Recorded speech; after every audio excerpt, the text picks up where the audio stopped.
Tromambo, un village heureux aujourd'hui. Cette localité de la commune de Dimbokro bénéficie de la lumière. Une longue attente comblée qui ouvre pour ce village et ses populations de nouvelles perspectives. L'électrification du village, ça a apporté un impact économique à nos populations, surtout à nos braves femmes. Elles ont pu développer certaines activités comme la vente des produits, de la boisson, ainsi de suite, tout ce qui nécessite l'utilisation du courant électrique. Et vraiment, c'est un boom économique. Et aujourd'hui, ça se sent sur le pouvoir d'achat de nos braves femmes et de nos populations. Le secrétaire d'État en charge du logement social, Kofi Nguessan-Lataye, s'est associé à la joie et au bonheur des filles, fils et cadres de Tromambo. À ses côtés, le maire de la commune de Dimbokro, Bilé Djimelou Amon Gabriel, qui exhorte les populations à mener dans la synergie des actions de développement au bénéfice de Tromambo. Kofi Nguessan-Lataye, pour sa part, invite les populations à toujours faire confiance au président de la République, Alassane Ouattara, et à le soutenir dans son œuvre de développement et de progrès pour la Côte d'Ivoire. Sous son impulsion, a-t-il ajouté, nombreuses localités de la région du Zi ont été électrifiées et les populations touchées par le progrès. Grandement merci à son Excellence, le distributeur national du bonheur. Et il lui a plu de permettre à ce village de bénéficier de l'électrification. Il ne reste que quelques 6 villages dont les travaux sont en cours. Et je pense que si l'année prochaine, nous allons envisager une autre étape de développement dans la région du Zi. En sa qualité de président du conseil régional du Zi, Kofi Nguessan-Lataye a exhorté les filles, fils et cadres de Tromambo à créer un cadre de réflexion et de concertation pour le développement de leur village à travers une mutuelle. À l'exemple de Kwaku et Binikro, village de la sous-préfecture de Nouf. Le nouveau président a été investi. Kwaku Kwame François et son bureau ont promis d'agir dans l'intérêt de leur village et dans une franche collaboration avec la chefferie. Au regard de ces nombreux défis, Kwaku et Binikro inscrit au rang de priorité l'électrification du village, la construction de salles de classe et l'ouverture des voies d'accès à cette localité.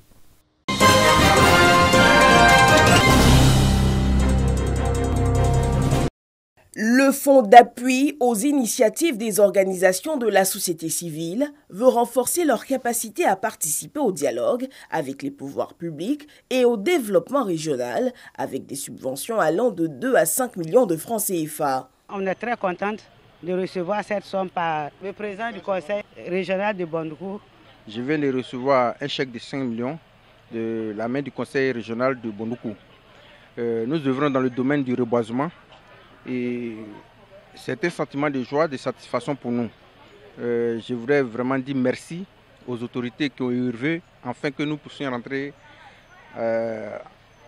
en possession de ce fonds-là. Pour le président du conseil régional, ce fonds va surtout contribuer à apaiser le climat social avec des actions sur le terrain. L'argent qu'on vient de leur remettre, la plus petite somme, c'est autour de 3 500 000. Donc si les gens savent utiliser ces sommes-là, il aura d'abord un impact sur la base de la société, mais ça permettra également à ces organisations-là de faire mieux à l'avenir. Nous sommes à la disposition de nos parents jour et nuit pour mener ce combat, le combat du développement de notre région et du bien-être de nos parents. Le projet Écoterre concerne 8 régions du pays dans le Gondougou et est financé par l'Agence française de développement à hauteur de 22 milliards de francs CFA. Notons qu'en septembre 2021, le conseil régional du Gondougou avait initié un atelier de formation à Bondoukou, Tanda et Koufao en vue d'expliquer des textes de loi, toujours dans le cadre du projet Écoterre.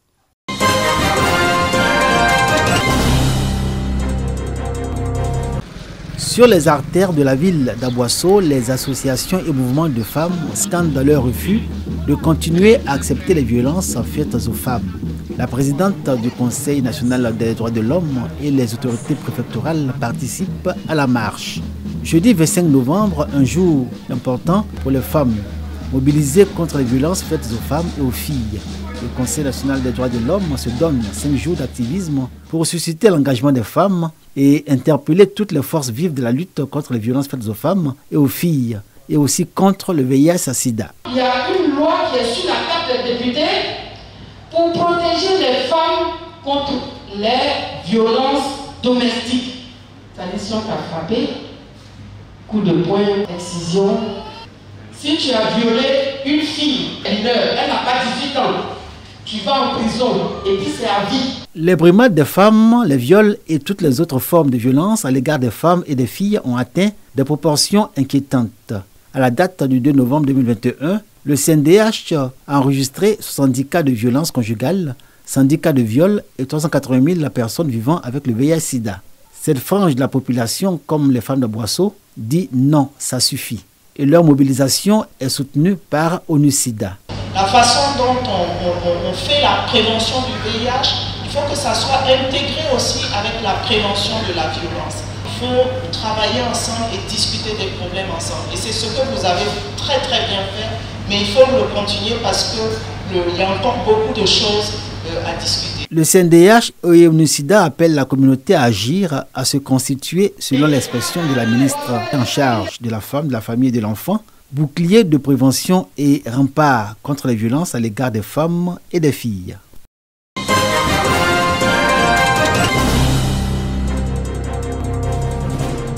En mars 2016, un conflit entre éleveurs et agriculteurs à Bouna s'est mué en conflit communautaire, faisant de nombreux morts et des blessés, ainsi que de nombreux dégâts matériels. Après des médiations, les différentes communautés avaient pris l'engagement d'enterrer la hache de guerre. Et voilà que depuis la semaine dernière, les vieux démons de la division ont refait surface. Une affaire de braquage qui a fait un mort s'est encore transformée en conflit communautaire entre Lobby et Peul, faisant encore des morts, des blessés et de nombreux dégâts matériels. Le garde des Sceaux, ministre de la Justice et des Droits de l'Homme, lui-même fils de la région de Bunkani, informé, est venu s'imprégner de la situation et aussi pour appeler les populations à la retenue et à l'apaisement. Il y a eu 2016 où il y a eu de nombreux morts. On ne veut plus que cela se répète à Bouna. Et c'est ce message-là que je suis venu délivrer donc aux populations.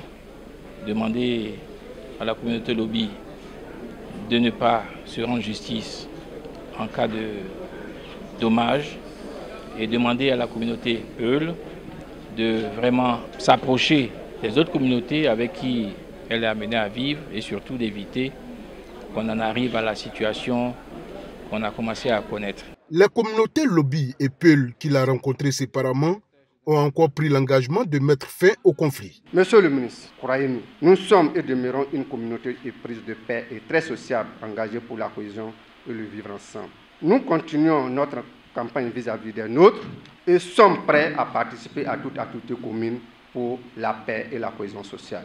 Nous, on remercie quelqu'un qui a déplacé Abidjan à cause de nous. On les remercie beaucoup. Et on n'a qu'à trouver une solution ensemble. Comment on fait pour vivre ensemble? Nous avons la justice qui est là, qui fait son travail. Et nous avons les chefs communautaires qui peuvent aussi intervenir pour le règlement des conflits de façon traditionnelle. Nous, les élus, nous sommes là pour faciliter un peu toutes ces activités-là. Que les populations n'hésitent donc pas à nous contacter pour nous permettre de jouer notre rôle. À l'issue des différentes rencontres, le garde des Sceaux, ministre de la Justice et des Droits de l'Homme, a instruit les autorités administratives et politiques de Bouna à poursuivre les échanges avec les différentes communautés pour éviter d'autres affrontements. À son arrivée à Bouna, Sansan Kambile s'est d'abord rendu chez le roi du Bunkani, Sa Majesté Niguel Bliman, afin de lui présenter sa civilité.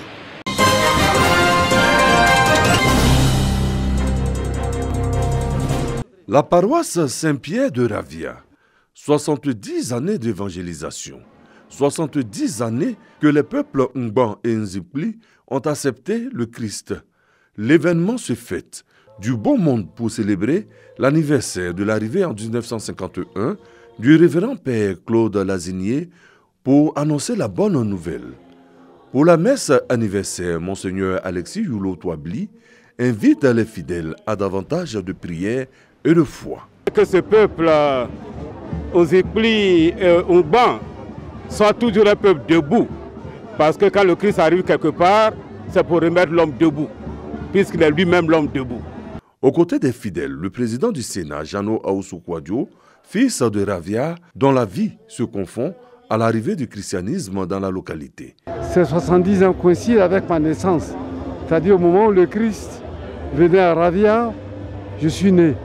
Donc c'est une alliance, au-delà de ma personne physique, mais c'est une alliance spirituelle. Et nous savons tous l'importance de l'Église catholique romaine en Côte d'Ivoire en termes d'éducation, en termes d'accompagnement, en termes de sociabilité. Et nous avons bénéficié profondément des enseignements de l'Église catholique. Et nous sommes chrétiens. Des vœux allant dans le sens de la paix et de la cohésion sociale sont dits par les personnalités présentes. Ce peuple Zikli Ngban, donc de cette région de Didier Vié et de Ravia, ce peuple aspire à la paix. Vous avez vu tout à l'heure au cours de la messe, cela a été dit. C'est un peuple extrêmement croyant parce que ça fait 70 ans quand même que l'église catholique a été plantée ici et nous avons été très heureux d'être à côté de notre aîné. Je prie le Seigneur afin que nous restions dans la cohésion, afin que nous puissions demeurer toujours unis parce que mon Seigneur l'a dit, c'est dans le sang que nous allons sceller cette alliance et c'est dans le sang du Christ que nous devons demeurer. Prière, chant, confirmation de fidèles et accueil de frères au service du Christ, 70 ans après, l'Église catholique continue de conquérir les cœurs Ngban et Nzikli.